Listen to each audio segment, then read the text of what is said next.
So I just want to kind of talk about like my kind of journey of figuring that out and kind of dealing with that sort of thing. So I go to a Christian school, which has been a very difficult thing because gay and Christianity does not go well. Yeah. I don't completely agree with the Christian faith, but I still go to the school because I do. So that's been a very difficult thing of me realizing I wasn't completely straight, but also not being allowed to talk about that with people who I spend my days with because it wasn't accepted by them.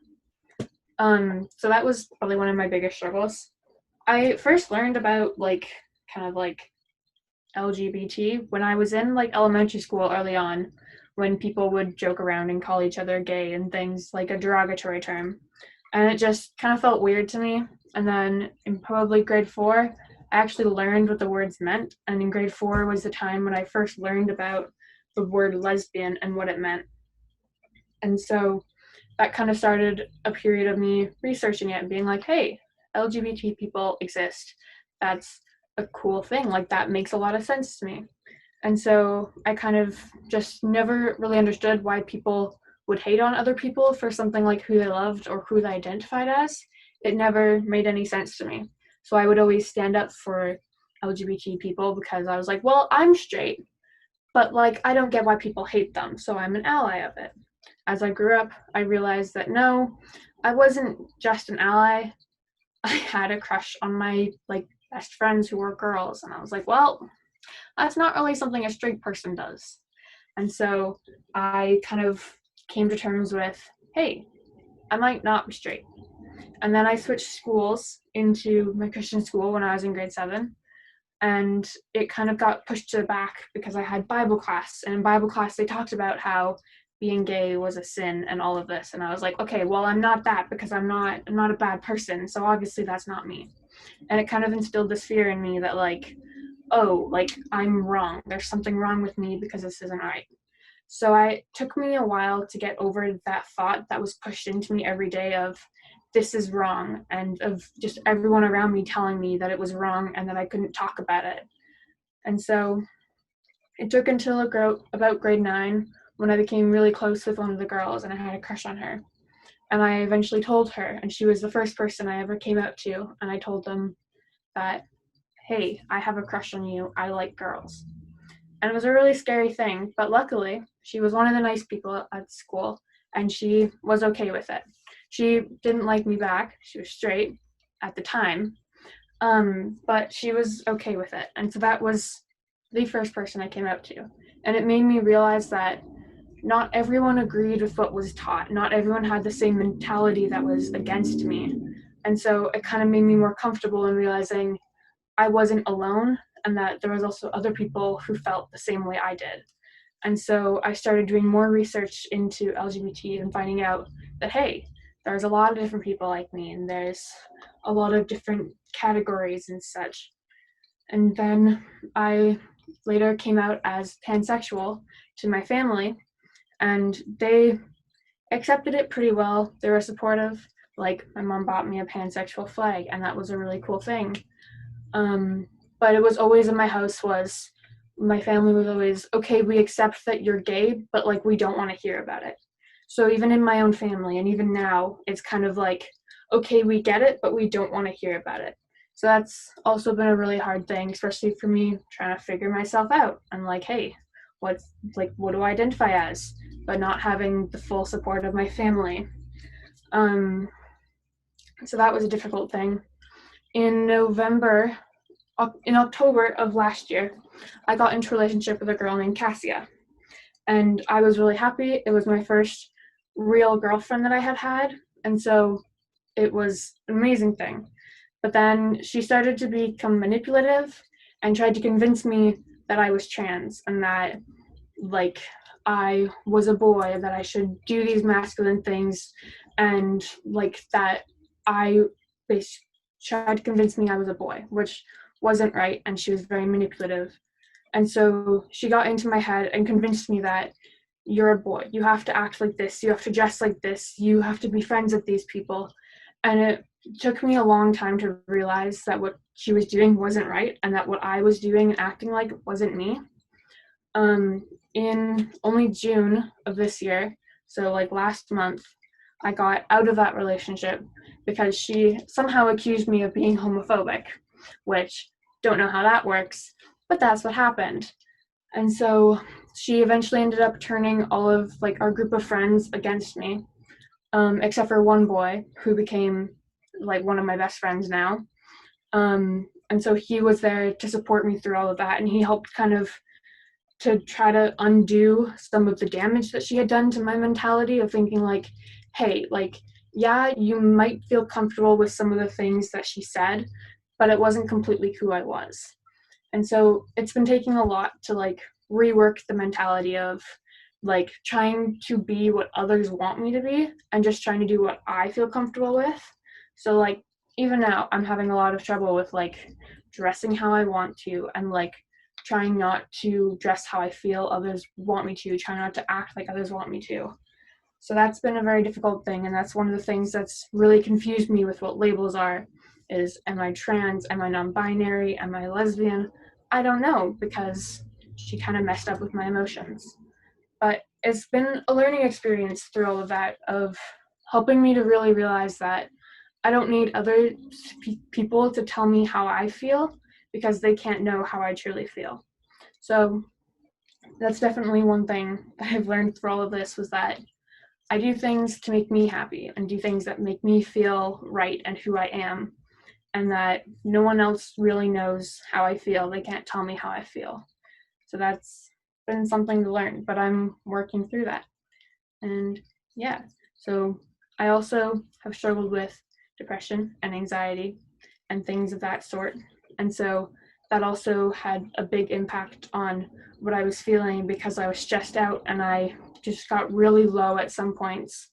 But I've managed, with the help of some great friends, with some new friends that I made at my school as well, who are also gay, which was a really cool thing to find other people like me at my school.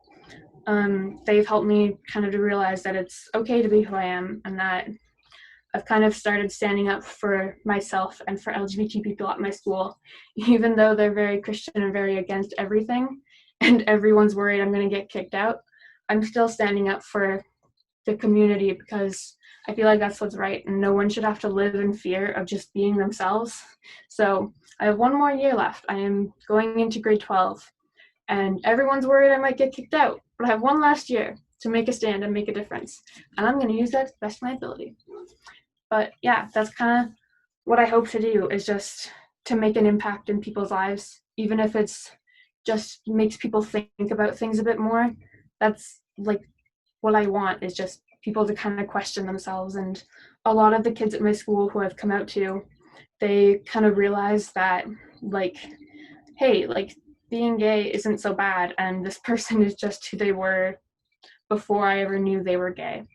And it's been a really cool thing to like just kind of subtly tell people that, hey, I'm gay, and they're like, oh, cool, I don't care, it doesn't matter to me. And that's been a really cool thing to find that even if people are Christian and they're taught their entire lives that this is wrong, some people can still think for themselves and still realize that, hey, in the end, we're all just people. No matter what's different or wrong with someone, we're all just people. And that's a really cool thing for me to have learned. But yeah. Yeah, that was amazing. um yeah, like especially what you were just kind of talking about, when I came up with the kind of quote, don't change your perceptions but acknowledge your reactions. That was kind of based on Corbyn's story here. And I was wondering if you wanted to talk a little bit about the story about how you were kind of in a dark place, and then you that you kind of told me about before, and you went to the park or whatever, and then you found these friends. I don't know. Yeah. I mean, it's okay if you don't want to, because I don't know what happened to them, but I just think it's a really powerful story of just keeping hope and um, staying strong for what you believe in. Yeah. Yeah, so there was one night where I was just really low and was really dejected by my family. So at like 11 o'clock, I left the house, and there's a school, the high school in my town that's just like maybe a couple blocks down. So I walked to there and I was sitting there and I was crying on the steps. And then this group of people came up to me and I was very scared because it was very late and there was a big group of people and I didn't know what was going to happen. And this one boy came up to me and he asked me like what was wrong, what I was doing there, because apparently him and his friends and stuff wanted to like party or whatever, and I was there all of a sudden. And so he was very intimidating and asked me what I was doing. Another girl stepped up and kind of was like, hey, like, something's wrong. Are you okay? And so I said, no, I wasn't really okay. But they invited me to hang out with them. So I hung out with them for that night and I became closer friends with them with the guy who was intimidating. His name was Xander. And turns out he himself was gay. The girl who came up to me and asked me if I was all right, Allie, she's straight, but she's an ally to the community. The other person I met was Alex, who is the one person who's my best friend now. He himself, I didn't know it at the time, but he is gay. And then through them, I met Cassia as well, who was my ex-girlfriend. And just in that moment of when I left the house, I was feeling so low and so dejected. But then just kind of going and quickly being accepted into these people who acted like they knew me like for years and just were like, oh, hey, you're sad. We're here now and we're your family now. And that was just a really cool thing to just for them to accept me. And as I got to know more about these kids, I learned that a lot of them came from broken homes and they met up in this group so that they had a sense of family because a lot of them didn't have a real family. There's 3 boys, Alex, JJ, and Tyler. They all live in a house together. They're all under 18, but JJ's parents bought a house where just kind of a lot of boys who don't have anywhere to go, they come and they live there or they stay there. So these 3 boys live in this house because before that they were living on the street, and these people realized that, hey, we can help these people, so we're going to. So learning a lot from this group was that like they knew that they had something they could do and just wanted to help people. Like even if they didn't know people, people would just come in and be like, hey, like, can I stay here for the night? I have nowhere to go. Or if people would get kicked out, a lot of people know about this house and they would come and be like, yo, like I just don't have anything to do, like can I stay here? So it kind of became like just like a safe house for people of if something went wrong, then they would kind of be like, hey, you can go to this house and you'll be safe there. So that's what it turned into. And it was just really nice learning more about these people and the way that they worked and stuff. But yeah, they were a really awesome group of people and I'm still friends with a few of them. So that's a pretty cool thing. Yeah, it's an amazing story, honestly. Like, it's very inspiring, and seeing you go from down here and starting to get back up and becoming this really strong human being that I know, and I'm so happy that I'm friends with you. And it's been a great journey. But and I was also wondering if you wanted to kind of talk about your speech. I don't know if it's kind of not really geared towards this exactly, but I mean, I can. I edited it kind of because I had like a 10-hour road trip, so I edited it a oh little. yeah. So I can say it if you want, but it's like a bit long. I mean, sure, if you're comfortable with it, it's Sure. totally Okay. okay. Um, so the background to this is that in my English class at school, we had to do poems, and so we were told to write a poem about something we were passionate about. So I was like, okay, well, I'm passionate about LGBT topics. So I just kind of started writing my thoughts down, and it was like a spoken word poetry thing. So it's basically just something where you just write words and you say it passionately, and that's poetry. So I was like, okay, I can do this. So that was kind of what this assignment was an English poem that I was going to stand up in front of my Christian English class and say to a bunch of pretty heavily Christian kids. So I changed some of the words around so that it wasn't because before it was directly geared towards my class. But like I said, I kind of edited it on like a 10-hour car ride. So some parts of it might not make too much sense. But I'm going to say it anyways because I can. And I was really proud of it and really am proud of it. So this is what it's called, reactions. I'm reading it from my phone because I don't have it memorized anymore. So you only have one life. How are you going to live it? When you look back in the future, are you going to be proud of what you see? Are you going to look back and wish you had done more in high school? Are you going to wish that you had acted more authentic to yourself instead of following along with everyone else? Because I know that I won't. I won't regret my high school life because I'm doing things my way, regardless of what people's opinions might be. I've realized it's better to live my life how I want to, not how they want me to. As an introvert, I quickly get tired of human interaction. I found that empty classrooms and dark corners make great hideouts. Turns out, if you're quiet enough, people will stop caring whether or not you can hear their conversations. Sticking to the shadows has taught me things. I've learned that there are way too many kids in my town who constantly wonder if their life is worth living anymore. I realize that the people who act like they're all of that are only trying to hide their pain. I've learned more about the group of people who have been conditioned to think that they are freaks. In the 4th grade, I learned about this group of people who are called the LGBT community. It was a fascinating concept to me. Boys falling in love with boys, girls falling in love with girls. A baby boy is born and they grow up to be a beautiful woman and vice versa. Things started to click into place for me. It just feels right. Everything was great. But I quickly learned that not everything was sunshine and rainbows. Being bullied, outcast, even killed for who you love.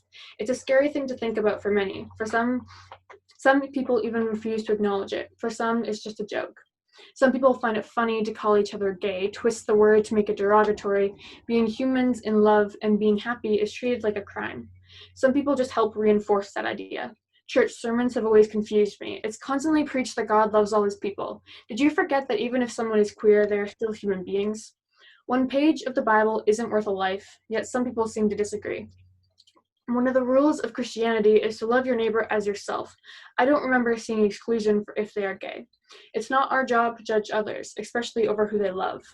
If you didn't know before and you somehow haven't realized yet, yes, I am straight up gay. There's a very small but very real group of LGBTQ plus people in this world.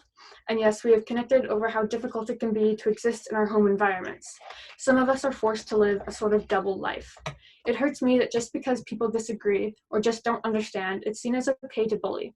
If you see 2 boys being closer than normal, you poke and make fun. If you hear someone stand up for LGBT, you judge and assume they're gay, and so on.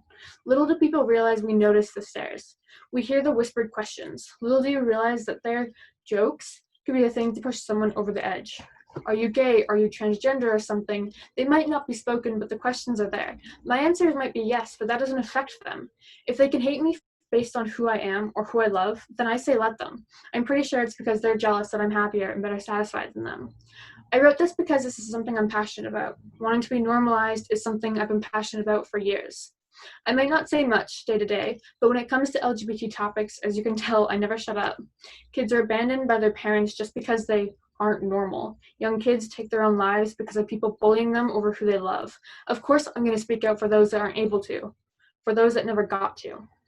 The whispers might get louder once they know, but I'll be glad if they do. Because LGBTQ plus is something that we should be able to freely talk about. Because coming out shouldn't need to be a thing. I shouldn't need to be terrified to live my truth. But I am. Yes, I'm scared of my family's reactions. I'm also scared of my peers' reactions. I'm scared of my friends' reactions, worrying if I will lose the ones I care about because of who I love. When I asked people if I should write this, I was told yes. Yes, I should, but to be careful about who heard it. Because you see, they're worried about your reactions. They know as well as I do that this world isn't always the most loving. But people need to understand this. This is me. This is us. This is who we are. And people who bully, attack, and threaten us can't change who we are. But still, I never know how people will react. When she's out walking down the street, hand in hand with her girlfriend, she's constantly looking over her shoulder, waiting for someone to attack them. Again, she's scared to show much affection to her in public anymore. Scared that now she has told people about her love, her life will change. My only prayer is that it doesn't. We are still the same people we always were. Nothing has changed. We deserve to be treated just the same. And now you know our truth. I hope to make people more aware, more accepting. I'm done with hiding. I'm not afraid anymore. Online, I've been open for years about who I am. I'm finally honest in person too. If people judge you for who you love, for who you are, then it's them who has issues, not you. when you look back in the future, are you going to be proud of who you are? And that was my poem that I wrote. That was basically me coming out to one of my classes in school. And it, yeah. I'm incredibly proud of you. That's the first time I heard that, I definitely cried, but it's amazing. Well done. All right. That's probably one of the Wow, bravest. that was pretty powerful. That was brave. That was really brave. You got more guts than a lot of people. Well, I just figured that things in my school needed to change, and I knew that no one seemed to be changing them. So I figured, hey. It takes real strength to do that. It takes like real strength to recognize an issue and then think, I need to change this. I need to work towards changing it. Because so many people look at it, see it's an issue, but fear the change, fear the issues that come along with attempting change. So yeah, that was pretty darn powerful. That was incredibly powerful. Do you I think wanna... you've gained a lot of respect from everyone here. Absolutely, awesome job, and I'm the old guy here, so I'm really impressed. So you're the kind of student I'd like to have in class every day of the week. So good job, bravo to you. Hey, Thanks. And it And was so you really got... cool from that. Oh, sorry. Okay. It was really cool that from that, me speaking out, kind of talk quietly went around the school of what had happened, because there was this gay kid at the school. Whoa. And a lot of people from the school messaged me and was like, hey, I heard about what you did, and like, I'm proud of you, and I want you to know that I'm also part of the LGBT community in this way. So I made a lot of new friends from that, of figuring out that, hey, there's actually more people than I thought at my school who felt the same way I did. And that's where the leading a double life came from, because a lot of people told me that like online they led like one life and they were happy. Then at school it was kind of a different thing where they had like a secret life they weren't talking about. And so I got a lot of people more to help me, to like encourage me to speak out more, and to a lot of people offered to help me with like my next projects and stuff. And I have some things planned for next year if school goes through, of little gay things I can do. So I've had a lot of people offer to help me there. So it's been really cool to see people kind of rally and be like, yeah, like something needs to change, and now people are stepping up to want to help. So I'm proud of that. If you ever need anything, I am 100% here for you to help you in that way. Like, if you need me to come to the school and help you out, I am there. I'll keep that in mind. Or like at my school, one example of how bad things were was a lot of the time there was, I think, 2 different cases where there was pride flags put up. There was a rainbow flag put up in our art room, and there was, I think, a bi flag in our like history class, but it was like a small one. And the excuse for both of those, for the reason they were up, was it had to be, they were pretty colors, because you couldn't say, why can't we have a gay flag? It was had to be, oh, there's an excuse, was that they're just pretty colors. So that's also my default for if things go bad. It's, well, they're just pretty colors. So it's sad that that has to be a thing. Or my 2 friends who, they're both lesbians, they're dating, they're apparently threatened by the principal because they weren't allowed to show any affection at the school, because that was not okay. They could stay at the school as long as they didn't show affection, otherwise they would be kicked out. And just hearing about that happening was just disheartening. It was like, that shouldn't be okay. So things like that is what I want to have changed. Yeah. I love that.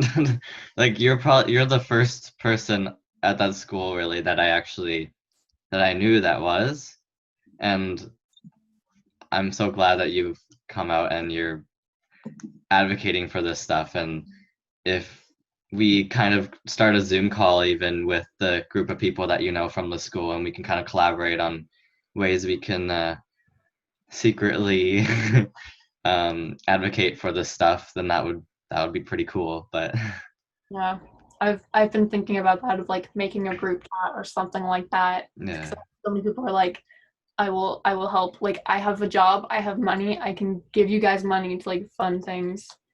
Like, yes. Or like this poster that's right there. it says I'm hella gay on it with a rainbow heart. I did that in our art class when I skipped one of my classes to join my friend in art. I did that, and that was hanging up in my locker for like half of the year. And so people would walk by, and I'd have my locker wide open so that everyone could see. And so many times people would walk by and be like, what? And it was the funniest thing of like, yeah, I'm hella gay. Just in case you weren't sure before, I'm gay. And it was a really funny thing.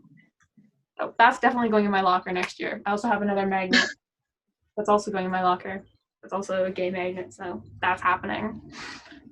It's great. I think it's really important to be open, because if you're not, then people don't acknowledge it. People forget it exists. Mm-hmm. So, I mean, it's just really important that people are open. Nobody should be afraid to just live. Like, I think it's really important that we also keep in mind different charities that like Stonewall is a big charity, and Intercom Trust, they're all really big charities that I think schools, because you see schools pushing charities like environmentalist charities and Save Africa, which is good. That's good. Those are all things that need addressing, but I have never once seen a school ever push an LGBT charity, ever. Just because they're afraid that some people don't agree with it, or it goes against some people's religions. Like, it's just I think that's something that schools should be doing. Yeah, I definitely agree with that. Yeah, Brian, do you have any kind of interesting stories? Or it's interesting, and my initial thought during all of this was, first of all, I think I'm glad that each one of you live in a place where you can be yourself more in a school, even in a Christian school setting, than was allowed when I was your age. And I think that's awesome. And I while I wasn't personally a part of it, I certainly am excited for, and you brought up Stonewall, the people who are even that, and that's the generation before me, but my generation who helped blaze that trail so that you guys can do this kind of stuff publicly. And I think that's awesome. When I started teaching, my first job was in a very small rural conservative community in northern Indiana. They were very, very Amish oriented community, so very conservative. And I never would have thought about coming out or being open about who I am, and never would have put a rainbow flag or anything like that in my office. And I have one hanging in my classroom right now, a rainbow flag. And that just doesn't happen when I started teaching. And I think that's great that you guys are able to do that. Even in a mild form of protest, kind of, Corbyn, in your situation at the Christian school. And so, I think it's great that you have the opportunity to do it. And I think it's great the way you're going about it without creating that rioting type idea like we had at Stonewall, which kind of, helped make all the dominoes fall. And, like I've always said, the most ironic thing about Stonewall is it was led by and started by a bunch of drag queens that were African American. It's everything that we are against in this world, in this country today, unfortunately. And it was those folks who truly blazed the trail for all of us. But I'm amazed to see where we have come in just the last decade or so. I was privileged enough to be on the steps of our United States Supreme Court when the gay marriage ruling came down. That was just a happenstance that I was in Washington, D.C. when that happened, and that was one of the greatest experiences of my life. And then just recently now, I'm guaranteed that I can't be fired now because I'm gay by the United States Supreme Court ruling that just happened a couple weeks ago. So it's awesome that we're at that point, and it's awesome that the young people are picking up those flags, those pride flags off the ground and carrying them proudly and high through the hallways. And keep going on that. That's what we need. Because I think we're real close to just getting over that hump. We're not quite there yet. As long as we've got the idiot in the White House, at least in my country, we've kind of been pulled back a little bit. But I don't think that the momentum's going to stop now. I don't think it can. So you guys need to pick up that flag and keep it rolling forward. And doing this kind of stuff, Logan, is great. I mean, it definitely helps add to that. So that's about all I've got. But that's what I was thinking the whole way through. It's just 50 short years ago, and I know it's a long time for y'all, and that's even before I was born. But 50 short years ago, my mom's 52. It was illegal, and you go to jail just for being gay, and then that those barriers were torn down, and it's great. It's become a worldwide phenomenon. I just saw that Mexico City banned gay conversion therapy this week. So it's awesome that rock is rolling down the hill and getting bigger and bigger and bigger. So, or the snowball, I mean. So that's awesome. I'll shut up now. No, I was gonna ask, seeing as you're a teacher, is there like things you see around the classroom and stuff, and just some like powerful stories or like? Yeah, and it's much different than what it was. You know, it was just about 4 years ago. 4 years ago, I had my first trans student in the classroom, and that person was very, very scared to come and talk with me. You know, being a choir teacher, it was a female to male trans student, and he really wanted to sing in the guys section, and was really scared about that. And I said, absolutely, you go do, you gotta be you. You need to be comfortable. And it was really cool once the students realized that I accepted that individual for who and how they were created. They did as well, and it just became part of it. And now I've had several since then. It's neat to see that opening. And the same thing with gay things. I mean, gay students. I see a lot more of the open. You know, I'm wearing my rainbow shirt. I'm wearing, you know, whatever, and declaring we have girl couples walking down the hallway holding hands together. And I'm like, that's 5 years ago. I wouldn't have imagined that. So it's great. And then you hear stories, you know, that I ask the students, because they know, a lot of them know that I'm pretty open now. A lot of them know, especially as I got a flag hanging in my office, that I am at least a very good supporter. A lot of them are afraid to ask that question, especially at that age. But if they ask, I'm very honest with them. So, but they'll come and talk with me, and it's great to hear the story. It's also sad. I hear the other side too. Don't get me wrong. I hear that dark side, which is kind of why I posted on my Instagram that thing yesterday that was from my friend, you know, about how you don't have supportive families. And most of you who've been around here long enough know that I'm in that case. But I always share with them, you know, you've got family now, because I'll be your family from now until forever. And that's, you know, I heard you say that over there, Corbyn, when you were talking, and that's amazing, you know, to know that we got each other's back and we can support each other. So hopefully that answers that question a little bit, Logan. Yeah. No, like, you guys totally got me. Like, if you ever need to talk, I'm sure Corbyn and Brian and everybody here will be more than happy to talk about things. So so do you guys like know your school's policy on like same-sex dates to school dances? Because I know that's a big thing for LGBT students, is that. Well, I know with my school, I think a lot of it, if anything, is masked as being friends, because a lot of people go to dances and banquets and stuff with their friends. So like the lesbian couple that I'm friends with, like they'll hang out, and they're just friends. So that's, I know one thing that's helped a lot of people is that I've heard a lot of stories of as well, is just going as friends, dancing as friends. Like, it sucks that you can't just be open and be like, this is my date, I love them. It's just, this is my friend. But I know that is one thing that's gone farther. As for like just general relations at my school, you're not really allowed PDA in like any form of a sense. Like, even like a girl and a guy can't hug. Like, I had a boyfriend at one time in my school. I got in trouble for hugging him while I was crying, and I got yelled at for that, for hugging a boy, because that wasn't allowed. And so even PDA in any sense isn't allowed.